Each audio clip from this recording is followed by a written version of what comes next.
there was no God on the scene in my upbringing. Not whatsoever. Not that I could see, because were there, it certainly wouldn't have let me been brought up the way I was brought up and treated the way I was treated. Were there a God on the scene, period? You know, would there, you want anything to do with a God who would allow such suffering of the children and all over this planet and wars ever since recorded history? That's no kind of God.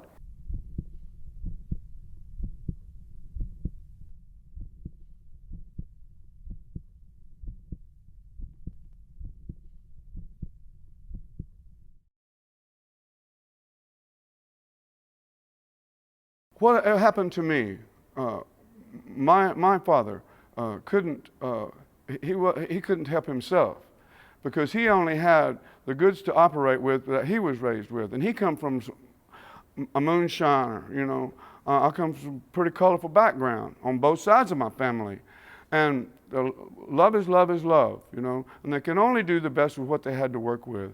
I understood that somehow when I was young, and we were very poor. I've chopped 100 miles of cotton and picked as many of beans and strawberries and everything. I've been out there in the fields, you know, with those folks. And when I was too young to chop cotton, I was sharpening the hoes for those guys out there working in the cotton field. And the first row of cotton I ever did get to chop, I barely, nearly mowed down the whole row. And the boss man said, "Bobby," he said, "I'm afraid you're going to have to carry some water. You know, just keep carrying water." I understood, but it's all about love, and love is love. And it doesn't matter how much money you do or you don't have. You know, there's a certain element of compassion and understanding of your place in life. And I had that even when I was a young boy, 7, 8, 9, 10, 11, 12 years old. I understood. And my dad never got his hands dirty. You know, he was a Southern Baptist minister, and he was gone. You know, he took us to every hog waller in Mississippi and Arkansas and Tennessee, and he would be gone. So he left my mom and myself to fend for ourselves. So I don't know, there was a close bond between my Aunt Dude and my Big Mama King. She was a bootlegger, and Aunt Dude had 3 whorehouses. But those were fine people, fine, wonderful, loving people. Aunt Christine was all twisted up. She didn't weigh but a few ounces when she was born. My grandma, the Big Mama, used to pin her in a thing onto her shirt until Christine got big enough, and her bed was a Kleenex box. And then she got bigger than that, and the dresser drawer was her bed. And Big Mama looked after her till she was 63 years old. Christine was, and she was twisted, and she couldn't speak like we're talking now. But I could understand her. Big Mama could understand her. Mama could understand her. But there's this feeling, you know. Life is all about feel, you know, and understanding that these bodies, that didn't constitute my lovely Aunt Christine, because her body, she never stepped her feet on the ground, except when we tried to get her to walk, Christine, walk, Christine. She just laughed at us, and we put her back up in her chair, you know. But that's really it. It's all about love and compassion, and when your life is full of that, and mine was, and still is, you don't really have to look for anything, because it's already there.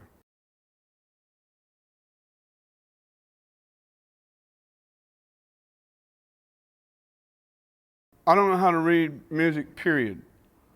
If someone was to make a number chart like they do in Nashville, I haven't got a clue. They say it's a 1, 3, and a 5. It should be the 1, 2, and a 3. In my book, you know, but I don't understand it, and I can't wrap my head around it. And I give a chord chart, I can't read something on a piece of paper and play it. If I start looking at my hands, I start tripping up. So the best thing for me to do is just not look at anything and go strictly by feel. I use the Hammond B3. I've pretty much become one with the instrument, and it's like I'm the artist, and the organ and the keyboards are the palette, and the drawbars are the brushes that give it the color and dimension, and then the Leslie going on and off at certain given points in time. It gives it the rise and fall, like the ebb and of the ocean going in and out, and it gives it dimension. And so and I never ever do anything twice. Never is it, because I don't hear it the same way. That we do take two or something and I'm singing, I can't, it's not the same, because when everything changes, so everything changes with the organ as well. And the organ to me, it's like a wash, like an artist's painting. And then when he's finished with all of his painting and he says, that's it. Then he comes back and does a wash on the painting, and it just makes it, pulls it all together and gives it all that depth of feel and character and all the softness and all the, everything is brought to life, you know. And that's pretty much a B3 for me. It just brings the character out and the depth of feel and brings the song to life.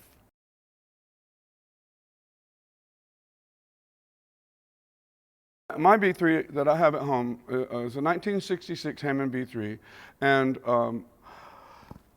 it is the organ that it's the bar that I raised for every other Hammond B3 that I played or owned in my life.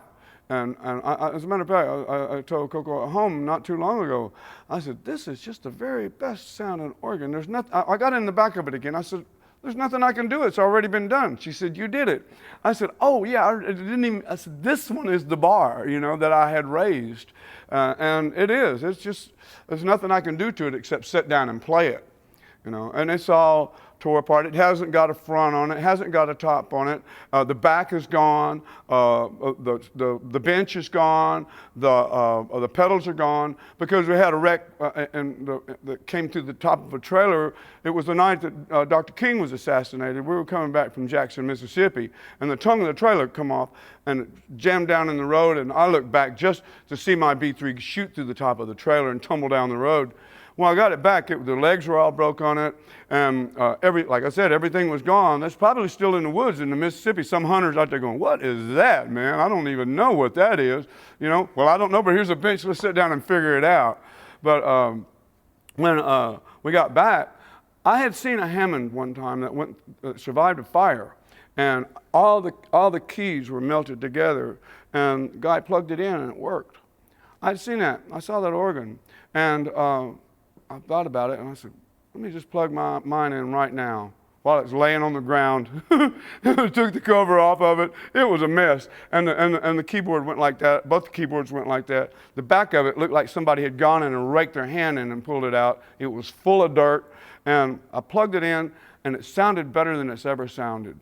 And I decided to leave it exactly like that in the back, including all of the dirt inside. I've cleaned out a lot of the dirt, but all of the wires are exactly the way they were.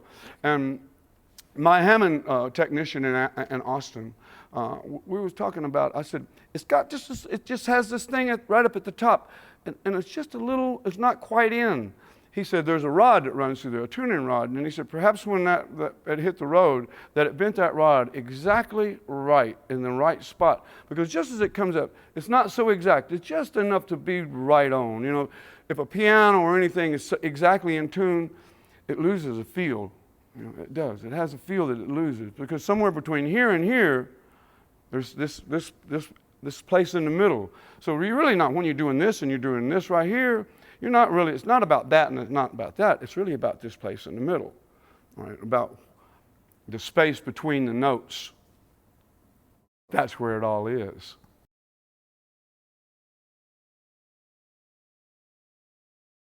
With Delaney and Bonnie, I was the first original and the last to leave. Delaney and Bonnie started with just Delaney, Bonnie, and myself. And he was playing acoustic guitar and we were singing harmonies, background. I mean, I left my deal with Stax Records to go out to California and sing chick parts. You know, had I known that, I'd have probably stayed in Memphis. But I became a part of something that was very important. And he was such a great talent. I learned more from Delaney Bramlett than I could ever recount, you know. But when I need something, I can go to that well of influence, and he's in there. He's deep in there, and I can draw forth from that well. But he had this thing about him. He attracted everyone, that gospel soul, that gospel rock, it's what everybody wanted to be around that for a little while. Leon, Joe Cocker, Dwayne Allman, Eric Clapton. He wanted it so bad that he wanted just to be a sideband in our band. He stood back in the shadows, He wanted some of that to rub off on him, and it was there. It was there for the rubbing if you were open to take. But for me, I kept my eyes and ears open at all times because I knew what I was surrounded by. I had never heard Cream or anything, and I wasn't into the Rolling Stones or the Beatles, even though you couldn't get away from them in the '60s. But when Eric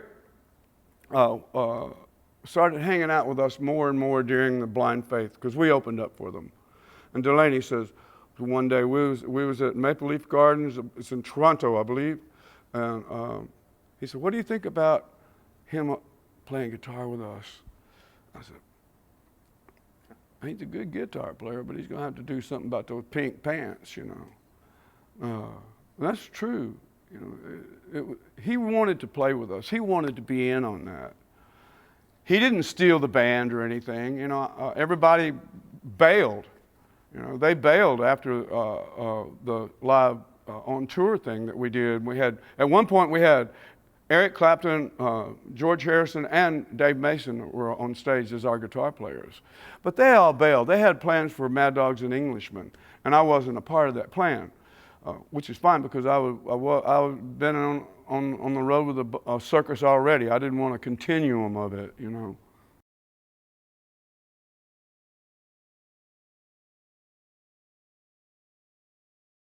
Fresh picked is best. It's just like a apple off a tree. Pull that right there. It doesn't get any better than that. And pulling another apple off is not going to make that first one any better. It's not going to do it. Same with the music. First time, first take.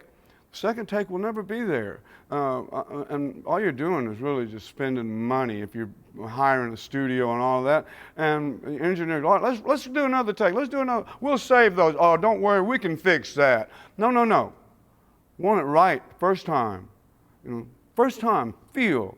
And that's with the vocal and everything. Now, I tell CoCo, because she's engineer and producer, and she's done all of our records or CDs. And I said, you get to have all the fun, I said, I sing it one time, that's it, I don't go back and repair anything or let's do 3 and pick the best out of that. I've tried that, that's why I really know that it doesn't work like that. Playing guitar, playing organ, playing piano, first time, first take. Sometimes a run through just to see where we are, and generally that's it right there, just to run through. And the second time would be trying to get what I had done already, and you can't do it because it's already been done. Try to hit the same note vocally or with the guitar. It just can't be done because I'm not there anymore. I operate in the moment, in the now. I try to do my whole life in the moment, in the now. I don't have while ago to deal with anymore, and I don't have 10 minutes from now to wrap my head around. All I can deal with is the moment. And those moments are the inspirational moment when that is ready to be picked off of the tree or pulled from the vine. That is it. It doesn't get any better than that. Second time around, you can't pull it twice. It's already in your hand.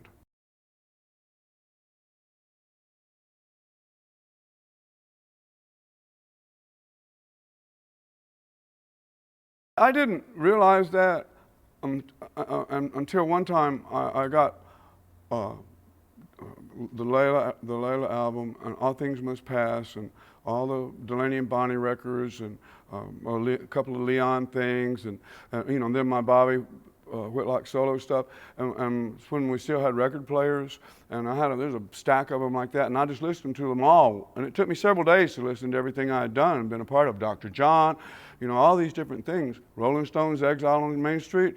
There was a thread of continuity throughout all of those records, and it was me. And I had never thought about that. I don't go around thinking about my influence on anything or anyone until it's made evident to me, or apparent to me, like you're telling me about this. And yeah, I knew it, but I just didn't know it. I felt it. I could feel me in all these different things, but I had never really listened to them, gone back and listened to see, what role I did play.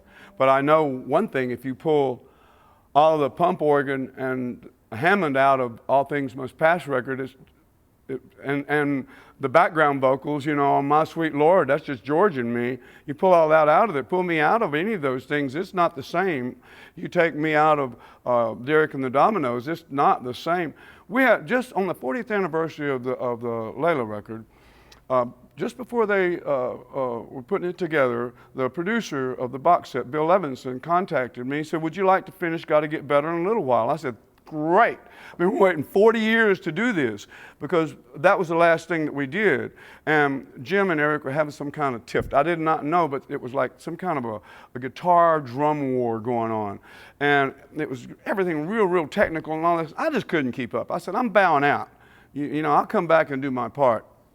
And when we got, the band broke up, okay? And then when we got the original 2-inch reel, and Andy Johns had put all the drums on 2 tracks, all right? We got the original thing, and we were listening back to Jim, Carl, and Eric.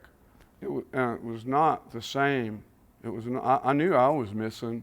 I really did. And it was wonderful, because we went out to Willie Nelson's studio down outside Austin and used that big old Bosendorfer, and I cranked up the B3. I'm sure they haven't figured out what I did to it, but we cranked up the Hammond and put my third verse and then all the backgrounds on it.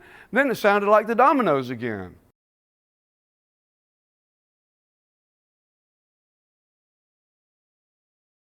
Bobby Keys called me, said we'd already been hanging out in the south of France, and Graham Parsons, me, and Bobby.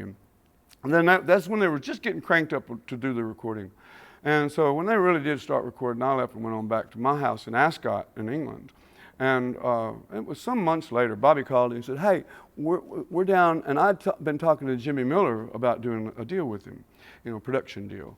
And he wanted to do one with me, which I thought was incredible. This guy somebody wants me? They got all these rock stars and all this. And I didn't realize I was one. I didn't realize I was one of them. And I said, "Someone wants me? Okay." And he said, "Hey, we're down at Olympics, and Jimmy wants to talk to you about, finishing up what discussion you guys were having." And he said, "We're sitting around here waiting on Keith. We're talking about 11:30 at night." And I said, "Can you come on over?" I said, "Sure." And I jumped in my Ferrari. Boom! I'm down. Next thing you know, I'm down at the studio. No time flat. Jimmy and I had a little discussion. I was getting ready to walk out and go home. And Mick was standing in the middle of the big room at Olympic. And Mick Taylor was there, and Charlie Watts was there. And Mick Jagger asked me, he said, "Hey, Bobby, your daddy, wasn't he a minister or something like that?" I said, "He was a Southern Baptist hellfire and brimstone preacher. He was just barely 5 feet tall." And he said, "I was wondering, could you play me like a gospel feel or something?" I said, "Sure." And there was a Brown Wurlitzer right there. I turned up the volume on it, and then I turned up the vibrato, and it's got this groove, kind of like a Green Onions groove, just like a groove thing happening. And he was going, that's all right now. Don't want to talk about Jesus, just want to see his face. And we jammed and jammed. Mick Taylor had picked up the bass, and he started playing bass. And then Charlie started doing some kind of drum roll feel in there. And so we was just jamming around, and Mick was scat singing and jotting down notes as he was scat singing along. And then the door opened and Keith Richards walked in, and that was the end of the jam.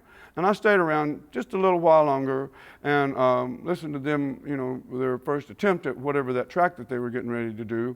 And Keith took a little rest, and we're talking about 2:33 in the morning, so everybody's a little tired. And I went on home. Never gave it much thought until Jimmy came into his manager's office, who I was doing a deal with after we got our deal put together. You know, it was in Beverly Hills on Beverly Wilshire Boulevard, to the Greif Garris building. George Greif was his manager, and we're doing a deal. And Jimmy comes in with Joe Zagarino, and all proud of Exile. And he said, man, I just want to see his face. Wait till you hear this. And I went, that's me. He went, and I could see it on his face. He went, oh. I said, you mean you didn't? No, man, I'm sorry, man. It took so long, and we didn't keep records, blah, blah, blah, blah, blah. Well, I never really listened to the record. I didn't get it after that because it kind of put me off that they didn't even consider me, acknowledge me. And someone wrote to me here a while back on one of my Facebook sites. Since they were going on about Keith's piano on Just Want to See His Face. I said, no, that's me, and I'm sent with the thing. And he said, well, it's in song facts. And I said, well, they're not a fact, even though it's a song deal, you know. But sure enough, I looked in there, and he's credited as playing the piano and as a writer, which is a load of rubbish. He wasn't even in the building. It was me. Thank you for remembering and acknowledging me. It's important. You know, it is. It's important. It's like Eric has just finally, after all these years, acknowledging the fact that I was a co-writer on Bell Bottom Blues. And that was a spinoff of the person writing to me about Just Want to See His Face. And then right as soon as I sent that out, someone said, isn't it true that Bell Bottom Blues was written about a pair of pants? And I'd forgotten about that. I remembered that Eric and I we started writing it when we came back from the south of France. We were going to play some thing, and some revolutionaries burned the stage and the equipment and everything. And we just, tore up this guy's house where he got the Layla cover from in the farmhouse, And well, it's one of those deals, But I decided and I was going to write and put it out there, and I thought, I better run this by Eric. And I've never written Eric. I've never called him. I didn't ask him for anything. We see each other, on about every 10 or 12 years, just briefly. Hello, how you doing? And but Eric has got his life. I got mine. And he got his career. I got mine. Never. And so I thought, well, I better run this by him just to make sure. And I wrote to him, and I said, do you remember you came up to me after we got back from the south of France? I was standing in the doorway of the TV room where we wrote most of our songs. I lived in Hurtwood for a better part of a year. And we did most of our songwriting in there, or either that or in the living room, depending on what the weather was like, because he didn't have central heating in that big old house. And so we built a big fire, and that's where we wrote I Looked Away and Any Day and Tell the Truth. But I told him about the Bell Bottom Blues, how it came about. I said, you came to me and you said, what do you think about this, Bobby? And he was playing with da da da da, and he sang me the first and second verse, all but the you won't find a better loser, and then and I could see the look on his face like, oh no, man. And then he's got another one. And then we went into the TV room and finished it, and I did a bit of You Want to See Me Crawl Across the Floor to You, and beg you to take me back. And then I'm thinking Otis Redding, Well, when Eric had me living in his house, he had all the rhythm and blues and real rock and roll and gospel music that there was in the whole of Great Britain in his living room, because I was the only guy there. They didn't know about any gospel rhythm and blues. They didn't know anything about all that, because they got all their licks off of records. I got mine from the fields, There was one time Eric told me, he said, I'd give anything to have your upbringing. And I went, yeah. I said, really? I couldn't figure that, because he lived such a privileged life. Here I'd worked myself, all of my life in the fields, and just whatever I could do. I was talking to CoCo the other day. One time I had a paper route, and when I was a boy, I was 12 years old, and I had a paper route and selling Christmas cards, and I didn't know how to keep up with anything. Wasn't very successful at all that. So back out in the fields you go.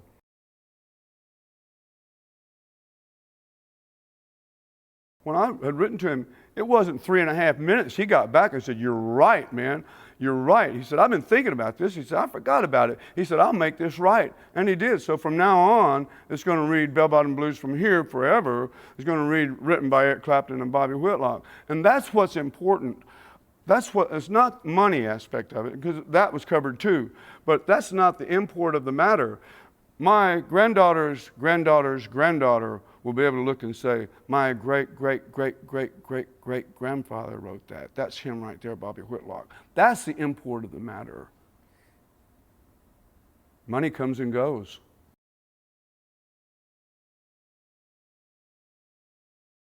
Well, it's the absolute, isn't it?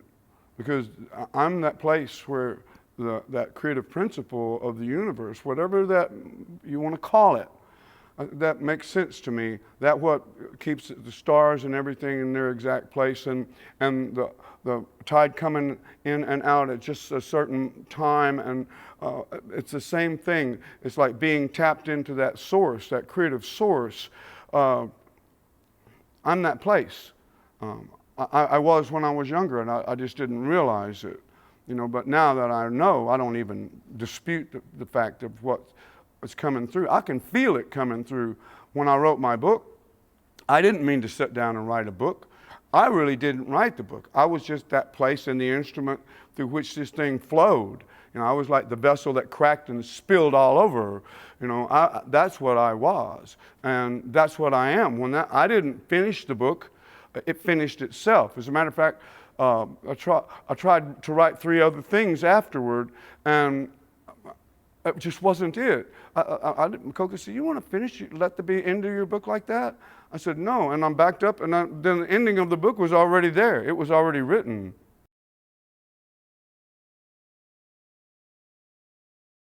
If you're hiding behind a B3 or a guitar, if you're using, or long hair or a beard, if you're hiding behind that, it's transparent. You can see right through that. You got to bear it all. I mean, this is what it's about, the truth. Music and songs are about truth as far as I'm concerned. I can't make something up. Anybody can rhyme moon, June, tune, soon, but not everyone can be that place for the truth to flow through and shine through. And that's all that it's all about. If you're up there playing a bunch of notes, it's all it sounds. So all it's going to sound like a bunch of notes.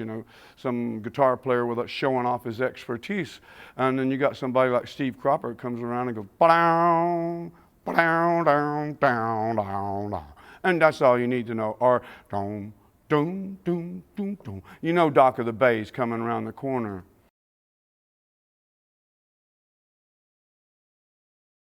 That's who I am. That passion, that inspiration, I'm just that place. And so when I open up, nothing phony is going to come out, because there's nothing phony down in there. Nothing untruthful is going to come out, because there's nothing but the truth embodied in everything that I've ever said, done, or am. I never lied, cheated, stole, never been with anybody else's partner that I know of.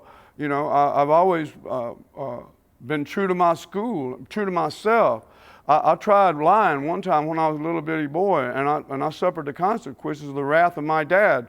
And I was just telling a lie about stealing a little Bible from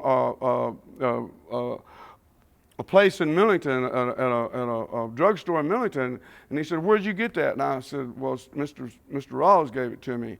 Well, he knew that wasn't right. Well, Mr. Rawls broke down that my dad did me that way and made me have to bring that back to him, And I knew right away that lying wasn't, because I was going to have to figure out something else to get around that one, And the Bible was being, because it only had those great pictures in it, angels and all that stuff, That was something that made more sense to me than all that nonsense that my dad was trying to shove down everybody's throat. He couldn't understand it himself. That's probably why his Bible was beat all to hell.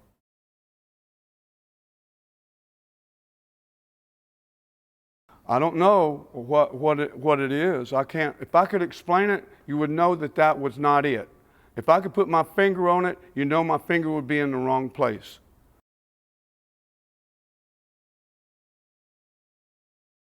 I do believe that when you're in the flow of life, the universal flow of life, the river of life, you are your destiny.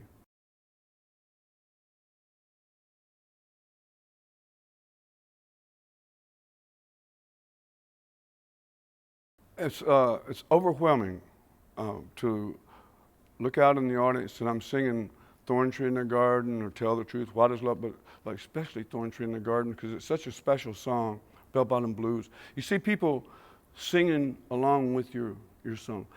We played B.B. King's the other night, and we did Thorn Tree in the Garden, and I look in the audience and they're singing along, and there are people that are crying, grown men crying, you know.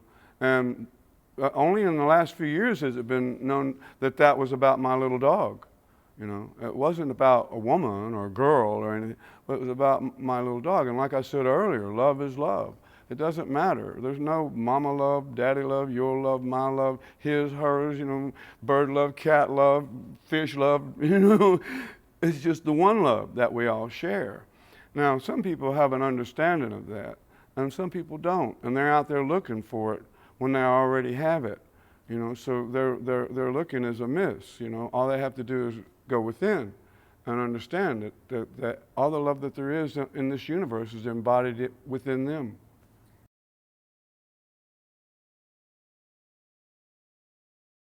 I'm still open book. I'm not cut off from anything. I haven't allowed myself to cut myself off from anything. Now, I did for a long time because I lost my dog, you know, a long, long time ago. And this was before Thorn Tree in the Garden. But once I opened up, you know, once I let go, there's a never-ending flow, you know. And I'm grateful. I'm grateful for everything that's happened to me in my lifetime, and that I feel the way I feel about my cat, you know, because I feel that way about everyone and everything. That love that I share, it's a reciprocal love. I give, it comes back, you know. But that's what it's all about anyway, life. It's all about giving. It's not about taking or wanting or desiring. It's all about giving. You give enough, it all comes back to you. CoCo and I, we don't pull from each other. It's a reciprocal love. We share that very same love, you know, where it's a giving relationship. That's why it's been so long. That's why we're together doing what we do. I never tell her to do anything. She never tells me anything. We never ask anything of each other. We just do it.